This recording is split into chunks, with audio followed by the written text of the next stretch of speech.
Lebanon में एक मंदिर के स्ट्रक्चर पर कुछ ऐसे पत्थर लगाए गए हैं जिनको देखकर इंसानी दिमाग दंग रह जाता है। एक एक पत्थर का वजन 3 ब्लू व्हेल्स जितना वजनी है और हैरत अंगेज तौर पे इनको बड़ी महारत से वन पीस में ना सिर्फ काटा गया बल्कि 1.5 किलोमीटर दूर से ट्रांसपोर्ट भी किया गया, वो भी हजारों साल पहले। लेकिन मिस्ट्री ये है कि आज तक इंसानों की कोई ऐसी सिविलाइजेशन नहीं गुजरी जो इतने बड़े पत्थर काटने के लिए मशहूर हो। क्या इतिहास में कोई ऐसी सिविलाइजेशन भी गुजरी है जिनके पास वो नॉलेज थी जो आज हमारे पास नहीं? इन पत्थरों की जांच पड़ताल के लिए जर्मन आर्कियोलॉजिस्ट की एक टीम ने पत्थर की उस कान पर एक्सकवेशंस करना शुरू की जहां से ये पत्थर लाए गए थे। वहां आज भी एक इनकम्प्लीट पत्थर मौजूद है जिसका वजन 1200 टन बताया जाता है, यानी करीब 4 बोइंग 747 जितना। यहाँ खुदाई करने के बाद आर्कियोलॉजिस्ट को जमीन के अंदर कुछ ऐसे सबूत मिले जिन पर यकीन लाना काफी मुश्किल है। ज़ेम टीवी की वीडियोस में एक बार फिर से खुशामदीद। नाजरीन, लेबनान की बिका वैली के ईस्ट में बालबेक नामी शहर है जहां रोमन एम्पायर के कुछ खंडरात को दुनिया भर से लोग देखने आते हैं। पर मजे की बात यह है कि ऊपर से दिखने वाले ये खंडरात बने तो रोमन एम्पायर के दौर में थे, लेकिन इसके नीचे आर्कियोलॉजिस्ट को कुछ ऐसे सबूत मिले हैं जिनका रोमन एम्पायर के साथ कोई कनेक्शन नहीं है, कम से कम अभी तक तो नहीं। यहाँ एंशियंट रोमन्स का बनाया गया एक मंदिर है जिसे टेम्पल ऑफ जुपिटर कहा जाता है। ये मंदिर आज भी रोमन एम्पायर के आर्किटेक्चर और उनके हुनर की आला तरीन मिसाल है। पर इस मंदिर की कंस्ट्रक्शन के नीचे बहुत बड़े पत्थरों की फाउंडेशन पाई गई है।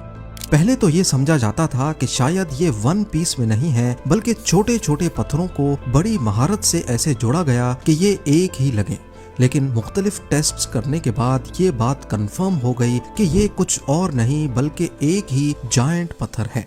ये पत्थर, जिन्हें बाद में ट्रिलिथॉन्स का नाम दिया गया, एक एक की लंबाई 62 फीट, ऊंचाई 14 फीट और 12 फीट मोटे हैं। हैरत अंगेज तौर पे सिर्फ एक पत्थर का वजन 900 टन है। इतने बड़े पत्थर को एक्यूरेट ब्लॉक में काटना और उसको 30 फीट ऊपर उठाकर रखना इंसानी इतिहास में शायद पहली बार किया गया था। इन पत्थरों की साइज और वजन का अंदाजा लगाना हो तो एक एक पत्थर 9 लाख केजी का है, यानी दुनिया के सबसे भारी जहाज एंटोनोव AN-225 मिरिया से भी 1.5 गुना ज्यादा भारी। और पिरामिड ऑफ गीजा की कंस्ट्रक्शन में इस्तेमाल होने वाले सबसे बड़े पत्थरों से भी 10 टाइम्स बड़ा।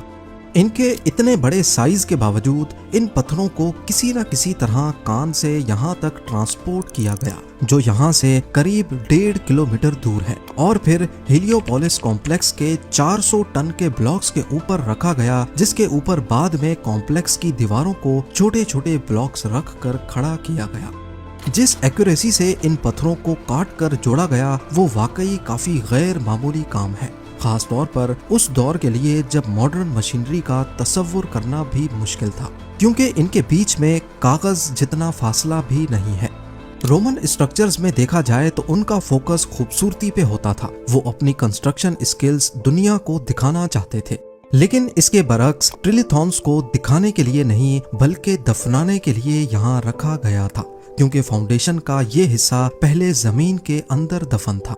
ये देखने के बाद जहन में एक सवाल आता है कि कोई सिविलाइजेशन अगर इतना बड़ा कारनामा अंजाम देती है तो वो उसको छुपाएगी ही क्यों? एंशियंट रोमन्स, जो अपनी हर स्किल का रिकॉर्ड रखने के लिए मशहूर जाने जाते हैं, इन ट्रिलिथॉन्स को कान से लेकर आने और इसको उठाने के बारे में रोमन डॉक्यूमेंट्स में इसका कहीं भी जिक्र क्यों नहीं है? इससे जाहिर होता है कि इस साइट की कंस्ट्रक्शन पूरी तरह एंशियंट रोमन्स ने नहीं की, बल्कि इन्होंने बनी बनाई फाउंडेशन के ऊपर अपना मंदिर खड़ा किया। इसके अलावा हिस्टोरियंस के मुताबिक रोमन्स के पास जो सबसे बड़ी क्रेन मौजूद थी वो सिर्फ 60 टन का वजन उठा सकती थी, जिसकी वजह से ये इंतहाई नामुमकिन है कि वो इन 900 टन वजनी पत्थर को उठा सके। और रोमन्स जिन पत्थरों को भी क्रेन से उठाते उसके बीच में वो एक खास शक्ल का सुराख करते थे जिसे लुइस होल्स कहते हैं, पर ऐसे कोई सुराख हमें ट्रिलिथॉन्स में नहीं मिलते। अगर रोमन्स की कॉमन इंजीनियरिंग टेक्निक्स का कोई रिकॉर्ड ट्रिलिथॉन को काटने, उठाने और यहाँ तक लाने के बारे में मौजूद नहीं, तो फिर इतनी महारत से ये काम किसने अंजाम दिया? टेम्पल ऑफ जुपिटर की असल फाउंडेशन आखिर बनाई किसने? टेम्पल ऑफ जुपिटर के दूसरे पत्थर फिनिशिंग के साथ लगे हैं, जबकि ट्रिलिथॉन्स की फिनिशिंग भी नहीं है और इन पर विंड और सैंड इरोजन के असरात वाज़े तौर पे दिखाई देते हैं कि जैसे ये हजारों सालों से यहीं पर पड़े थे। कई हिस्टोरियंस का ख्याल है कि इन सब चीजों को नजर में रखते हुए ट्रिलिथॉन्स रोमन एम्पायर के दौर के नहीं, बल्कि ये 12,000 साल पुराने हैं, यानी रोमन एम्पायर से भी 10,000 साल पहले। जो काम आज के मॉडर्न दौर में करना भी नामुमकिन समझा जाता है, वो उस वक्त आखिर किस सिविलाइजेशन ने और कैसे किया? ये एक ऐसा राज है जिसके बारे में आर्कियोलॉजिस्ट अभी तक कुछ नहीं बता सके। बालबेक में सिर्फ यही ट्रिलिथॉन्स नहीं है जो इंसानी दिमाग को चकरा कर रख दें। टेम्पल ऑफ जुपिटर के कंपाउंड में कई मकामात पे इस तरह के बड़े बड़े पत्थर देखे जा सकते हैं। स्टेयर्स के बराबर में 800 टन के इस पत्थर को देखें, इसको हिलाना तक भी कोई मामूली बात नहीं है। इसके बाद आ जाते हैं साउथ वॉल पे, जहां 400 से लेकर 800 टन के बेशुमार ब्लॉक्स पाए जाते हैं। कुछ जमीन के ऊपर हैं तो कई जमीन के नीचे, पर किसी को भी मालूम नहीं कि ये जमीन में कितना डीप है। इसके बीच की फिटिंग बड़ी सफाई के साथ की गई है और बॉर्डर पे बनी ये लाइन 1 मिलीमीटर से भी छोटी है। ये देखने के बाद ये काम और ज्यादा पेचीदा दिखाई देता है। इन पत्थरों के सरफेस पे कुछ अजीबो गरीब निशानात मौजूद हैं, जैसे आजकल की मॉडर्न माइनिंग मशीनरी की वजह से पत्थरों पे बनते हैं। इन निशानात की लंबाई करीब 10 फीट तक है और ये एक दूसरे से बिल्कुल पैरेलल है। पुराने कदीम दौर के टूल्स की बात की जाए तो इनमें से कोई ऐसा नहीं है जो इस किस्म के निशानात बना सके। कम से कम हिस्टोरियंस के रिकॉर्ड पे तो ऐसा कोई टूल नहीं है। इस तरह के टूल मार्क्स चाइना में यानशान क्वारी के पत्थरों पर भी देखे गए हैं। यहाँ पर एक 16,000 टन वजनी पत्थर का ब्लॉक मौजूद है, जिस पर ठीक उसी तर्ज पे वैसे ही निशानात हैं जैसे बालबेक के पत्थरों पर हैं। इसी तरह जॉर्डन के कदीम शहर पेट्रा में भी ऐसे ही निशानात देखे गए हैं। पहाड़ के पत्थरों को काटकर ये शहर भी कम से कम 2300 साल पहले बनाया गया था। कंपैरिजन किया जाए तो ये निशानात आजकल की मॉडर्न मशीनरी जैसे ही हैं, यानी जमाना कदीम में भी ऐसी टेक्नोलॉजी थी जो मॉडर्न मशीनरी की तरह पत्थरों को काट सकती थी। पर जाहिर है इसका कोई ठोस सबूत अभी तक हिस्टोरियंस के पास नहीं है। अब आ जाते हैं उस कान पर जहां से असल में ये बालबेक के पत्थर लाए गए थे, जिनमें ट्रिलिथॉन्स भी शामिल हैं। Baalbek quarry temple of Jupiter से करीब 1.5 किलोमीटर दूर है और ये एक लाइम स्टोन की कान है। यहाँ पर कुछ आधे कटे हुए पत्थर अभी तक मौजूद हैं। ये ज्यादा हैरानकुन है क्योंकि ये टेम्पल ऑफ जुपिटर और कॉम्प्लेक्स में लगाए गए पत्थरों में सबसे बड़े हैं। कान पे ये आधा कटा हुआ पत्थर प्रेग्नेंट वुमेन के नाम से जाना जाता है। इसका ये नाम कैसे पड़ा, इसके बारे में कई कहानियां मशहूर हैं। 68 फीट लंबा, 14 फीट ऊंचा और 14 फीट मोटा। एरिया के हिसाब से इसका वजन 1200 टन कैलकुलेट किया गया है। ये पत्थर एक एंगल पे पड़ा हुआ है, जबकि इसका निचला हिस्सा अभी भी कान के पत्थर से जुड़ा हुआ है। जिन्होंने भी इसको इस शेप में काटा है, उनको इसका निचला हिस्सा अलग करने का मौका नहीं मिला और शायद बीच में ही उनको ये काम छोड़ना पड़ गया, वरना शायद ये पत्थर भी आज हमें टेम्पल ऑफ जुपिटर की साइट पर ही नजर आता। इस पत्थर के बॉटम पर आज भी उसी तर्ज के निशानात मौजूद हैं जो टेम्पल ऑफ जुपिटर के दूसरे पत्थरों पर देखे गए हैं।